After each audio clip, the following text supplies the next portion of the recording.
Hi everyone, आज आपण करणार आहोत फ्रूट कस्टर्ड आणि ते पण शुगर फ्री आणि कस्टर्ड पावडरशिवाय. उपवासालाही हे कस्टर्ड चालते आणि मुलांनाही खूप आवडेल. तर चला स्टार्ट करूया. तर यासाठी आता मी 1 कप मखाने घेतलेले आहे. आता यामध्ये काजू घालते आहे, त्यानंतर बदाम घालते आहे. आता हे सगळं तुम्ही त्याचं किती प्रमाण आहे ते तुमच्यावर डिपेंड आहे. तुम्हाला जेवढे हवे तेवढे काजू बदाम घालू शकता. इथे मी अंजीर पण घातलेले आहे आणि सीडलेस डेट्स घालायचे आहे. तर हे सगळं तुम्हाला जेवढं गोड पाहिजे तेवढं डेट्स तेवढे टाका. गरम दूध घालते आहे. यामध्ये आपल्याला हे सगळे ड्रायफ्रूट भिजत घालायचे आहे. तर गरम दूध घालायचं आहे आणि जवळपास 30 मिनटं आपण हे सगळं जे आहे ड्रायफ्रूट्स भिजत घालणार आहोत.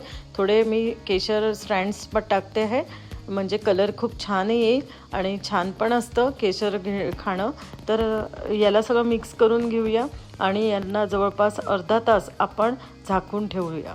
त्यानंतर आता अर्धा तासानंतर आता बघा किती छान केशरनी पण आपला कलर सोडलेला आहे आणि छान आपले ड्रायफ्रूट भिजलेले आहे.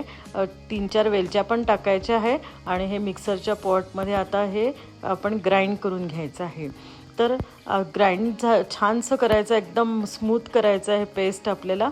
तर बघा किती छान कलर आलेला आहे ना, मस्त क्रीमी पण दिसते आहे. कस्टर्ड पावडरची आवश्यकता पण नाही आहे ते आणि छान दिसते आहे.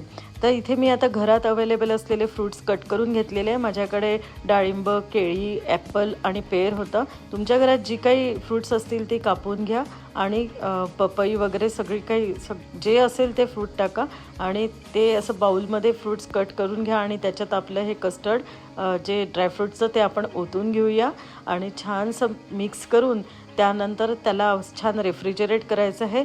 जास्त 2-3 तासही चालतं. थंड असं मुलांना खूप आवडतं. बघा किती छान दिसतंय. करून पहा. बाय.